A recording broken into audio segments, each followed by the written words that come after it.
avant de laisser la parole et de démarrer cette expérimentation méditative que Fabien nous propose, je vous rappelle que tout ce qui est réalisé comme activité chez Observation méditative, vous le retrouvez sur notre chaîne YouTube en rediffusion à n'importe quel temps de ce côté-là. Alors Fabien, je te laisse tout l'espace et le temps à cette belle expérimentation que tu veux nous proposer. Comme le titre disait, l'errance du voyage intérieur. Parfois, ça peut peut-être interpeller. Ça vient ça vient un tout petit peu de mon livre, L'errance et le voyage. Et on pourrait dire c'est un peu paradoxal, l'errance du voyage intérieur. Alors c'est peut-être un garant qu'on doit avoir de ne pas trop errer. Et en même temps, l'errance, quand on se rend compte qu'on erre, ça nous permet de mieux nous retrouver. Il y a des années, ma fille m'a demandé, je voyageais beaucoup, et ma fille m'a demandé pourquoi je partais. Donc elle avait 5-6 ans. Ça m'a un peu interpellé et la réponse qui m'est venue, c'était pour mieux revenir. Et donc je pense que quand on part, c'est pour mieux revenir. Alors quand on voit dans le développement intérieur, dans le développement personnel, dans les méditations, quand on parle d'ancrage ou de perte d'ancrage, quand on est décentré, bah, c'est intéressant d'être décentré, parce que sentir qu'on est décentré, qu'on est en dehors de notre centre, c'est une invitation à simplement se rendre compte que, oh là je suis un peu à côté de mes pompes, et il va falloir trouver le chemin pour revenir en soi. Et donc c'est ça que j'aime bien. Parfois, il faut se perdre pour mieux se retrouver. Donc ce soir, on va faire une petite expérience, on va méditer ensemble. Donc, voyez, là j'ai installé un cadre un peu exotique pour vous aider à me suivre.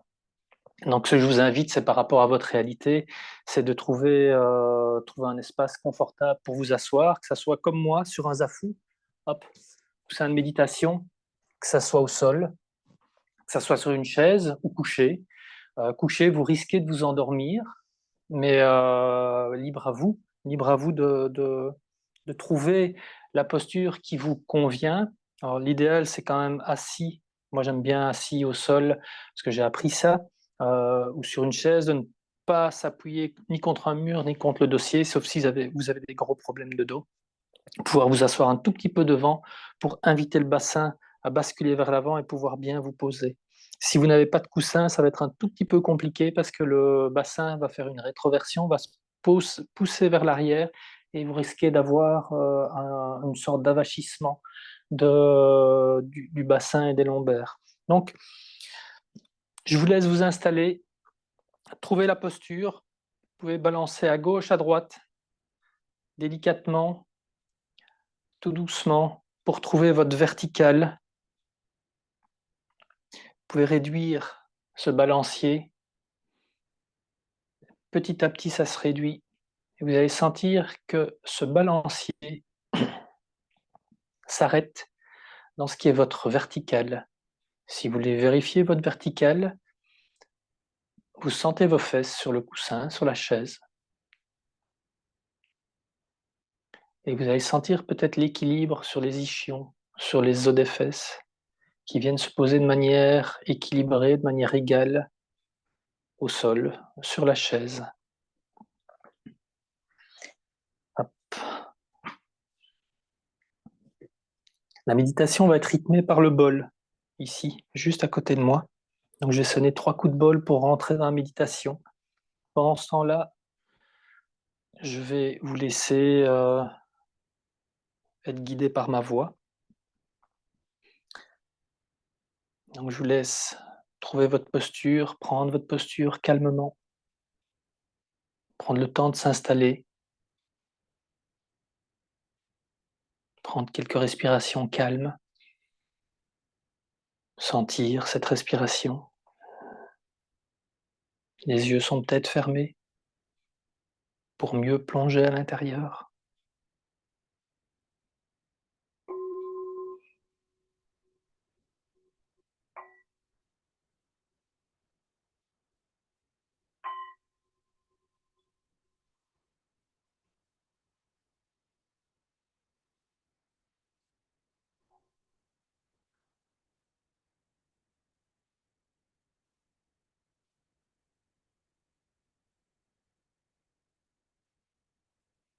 Dans un premier temps, relâchez bien le bassin. Laissez bien vos fesses se déposer sur la chaise, sur le coussin. Peut-être vous allez sentir des tensions dans les lombaires. On va dénouer ces tensions.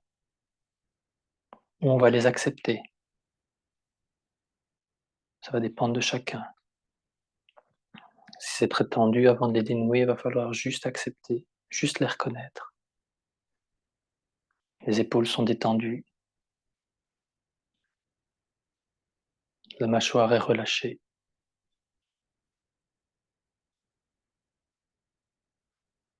Et vous sentez cette respiration calme qui va et qui vient. Prenez quelques temps pour sentir le rythme de la respiration. Quel ressenti elle génère dans le corps.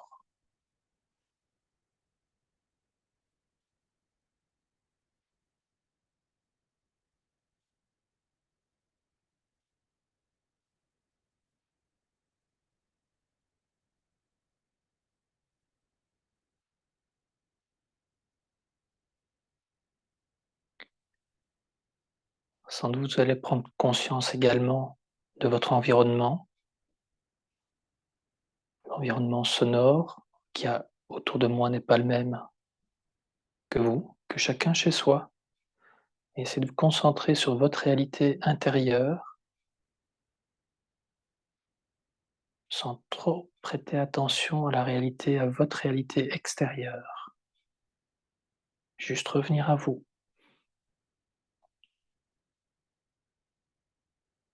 La respiration peut vous aider. On sent la respiration. On revient au corps.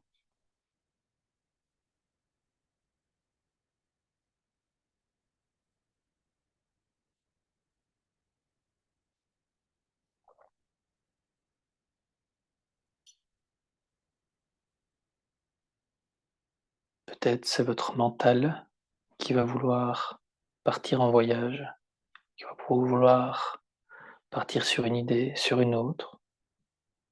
C'est pas grave, vous revenez à votre respiration, à la détente du corps, à la conscience du corps.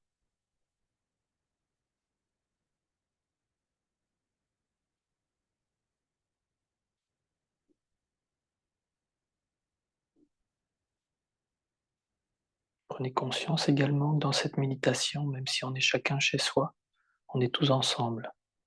On est devant cet écran, ensemble, à se concentrer sur la même chose, soit la détente. Et la détente générée en soi va permettre une meilleure relation avec les autres. On ne peut pas être séparé des autres.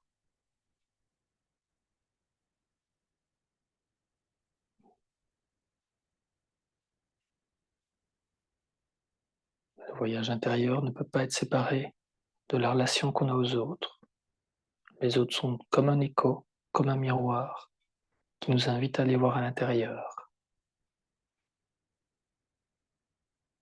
Et dans ce moment, par la conscience du corps, par la respiration, par la détente que ça génère, nous allons nous poser, nous déposer.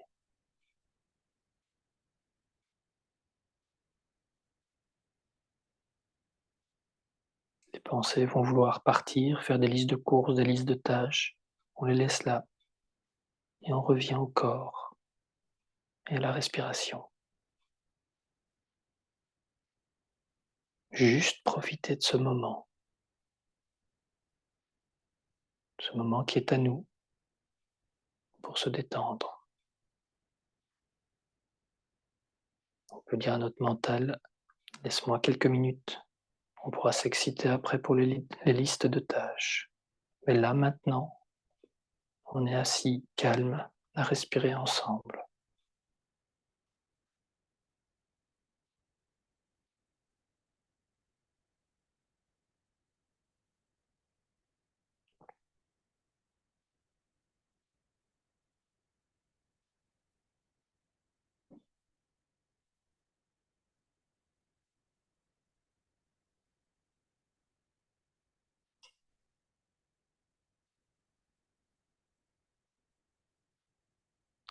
pour ne pas laisser l'esprit trop partir dans tous les sens.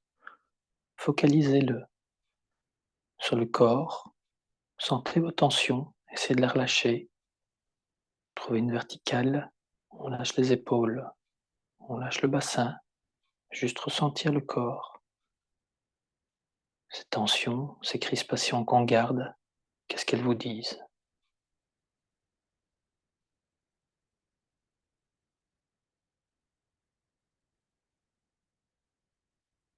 Peut-être un bruit extérieur peut attirer votre attention.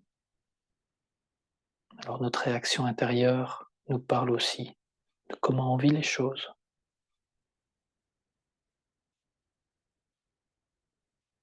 C'est peut-être un voisin qui fait du bruit. Le voisin vit. On ne doit pas s'énerver pour ça. C'est peut-être un chien qui aboie. Il fait son boulot. Peu importe. On est ici, assis, calme à respirer.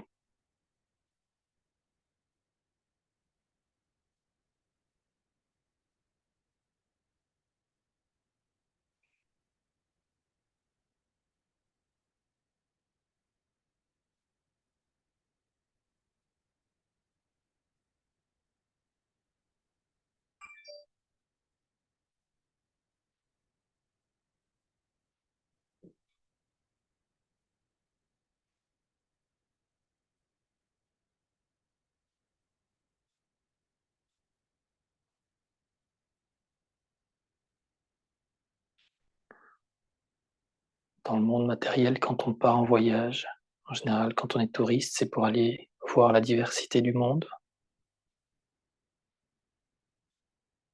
Et notre mental, il aime bien ce genre de collection de diversité. Il va faire des photos, il va vouloir des photos, il va vouloir ramener des souvenirs. Mais derrière la diversité, ce qu'on apprend, c'est ce qui nous ressemble et ce qui nous rassemble. Et on se rend compte qu'autour de nous, l'humain, il y a quelque chose qui nous unit, qui nous ressemble et qui nous rassemble. Quelque culture que ce soit, quelque couleur que ce soit. Voyage extérieur sert à ça. Voyage intérieur sert aussi à ça. Aller voir à l'intérieur comment on se sent, percevoir ses tensions, percevoir ses excitations mentales, calmer.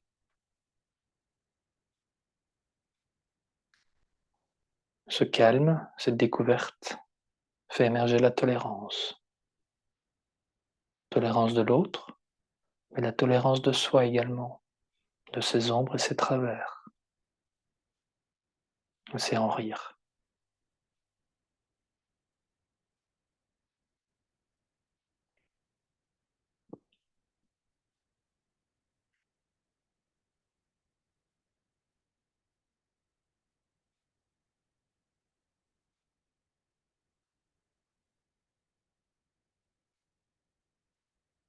Dans ce genre de voyage, ce n'est rien forcer, c'est juste se laisser glisser. Parfois on trébuche. C'est pas grave, on se laisse glisser. Il y a des moments désagréables, il y a des moments agréables. Quelle expérience en tire-t-on?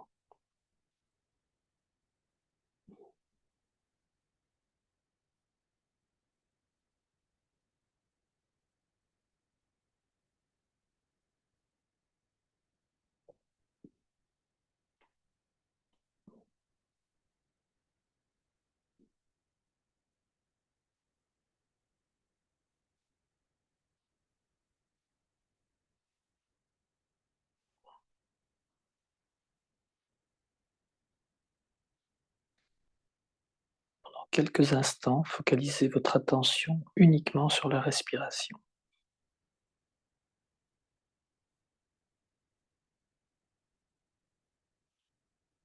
Sentez son rythme.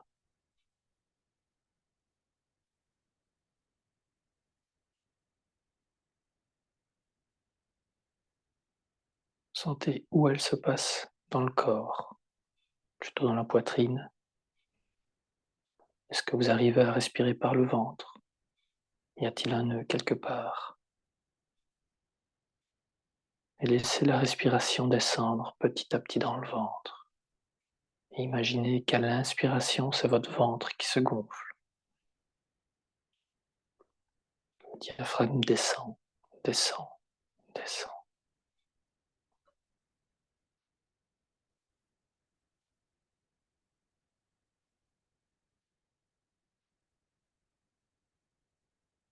Si vous devez bâiller, faites-le en grand. Prenez un grand bâillement et sentez cette détente qui arrive lors du bâillement. Un appel d'air qui, quelque part, réveille et détend en même temps. Juste profitez de ce moment.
Alors peut-être quand vous n'entendez plus ma voix, votre mental se dit «Oh, est-ce qu'il est toujours là?» Suivez pas trop ma voix, suivez la vôtre. Comment vous sentez-vous à l'intérieur? Dès qu'on laisse le mental à sa place, là tout en haut de la tour de contrôle, qu'on descend dans le ventre, il y a peut-être une autre voix qui a envie de se faire entendre, peut-être des sensations qui émergent, des images.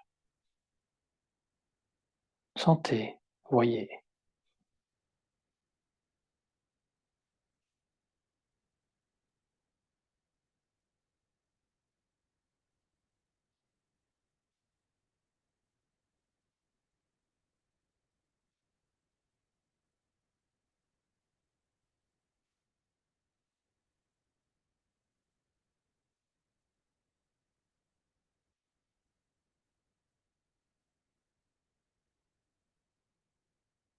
Peut-être qu'avec le temps de méditation, le corps a envie de se réveiller, a envie de grincer, des tensions se réveillent.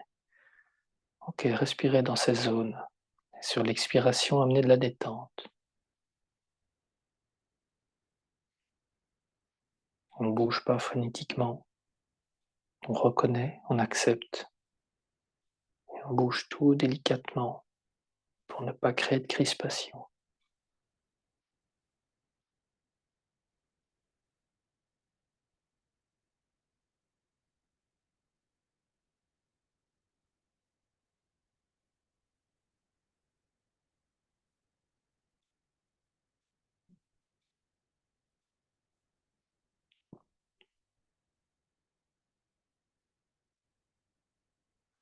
Peut-être que vous sentez de quelle manière votre mental, le directeur de la tour de contrôle, essaye de vous emmener autre part que maintenant, en vous, ensemble ici, assis, respirez calmement. Peut-être ça l'errance. Le voyage intérieur est aller voir au fond de soi, profiter du moment, revenir dans le présent. Le mental va nous balader, il va peut-être créer de l'errance, peut-être. Revenir au corps, aux sensations, à soi, sensations et la respiration.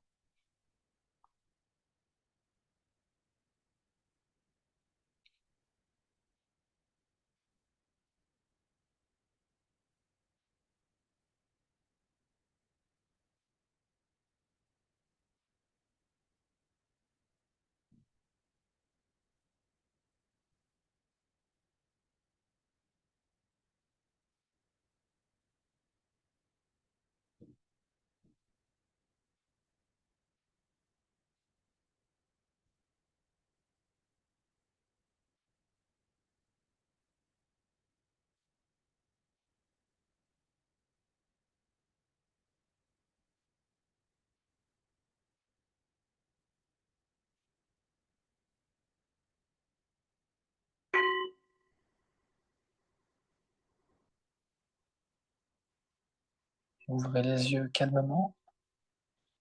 Bougez le corps, doucement. Déliez les jambes, déliez les bras, les poignets, les mains, la nuque. Hop, on va sortir de la posture qu'on avait prise. Donc, méditation, c'est pas de la rigidité. Donc, voilà, il y a une posture. Ici, vous avez vu, il y a une posture qui semble immobile de l'extérieur. Mais dans l'immobilité, il y a un mouvement qui est très, très délicat. Donc, voilà, on compose avec notre tension et ce que le corps raconte. Et dans ce voyage intérieur qui vous est proposé, c'est de trouver le mouvement derrière cette immobilité. Et vous allez voir, le mouvement, il peut être physique, il peut y avoir un léger mouvement d'oscillation. Là, j'exagère un petit peu pour qu'on le voit à l'écran. Mais c'est aussi un mouvement mental, ça peut être un mouvement d'image, de son, c'est sentir le mouvement qu'on a à l'intérieur. Le voyage intérieur, c'est hop, plus on va à l'intérieur, plus on s'ouvre aux autres. Et ça, c'est important parce que on ne peut pas vivre isolé. On est des animaux grégaires, on est des êtres grégaires et on ne vit qu'en interrelation. Donc le voyage intérieur n'existe que grâce aux autres et qu'avec les autres, parce que plus on va à l'intérieur, plus on s'ouvre aux autres. Voilà. Voilà. J'espère à bientôt dans la suite des ateliers.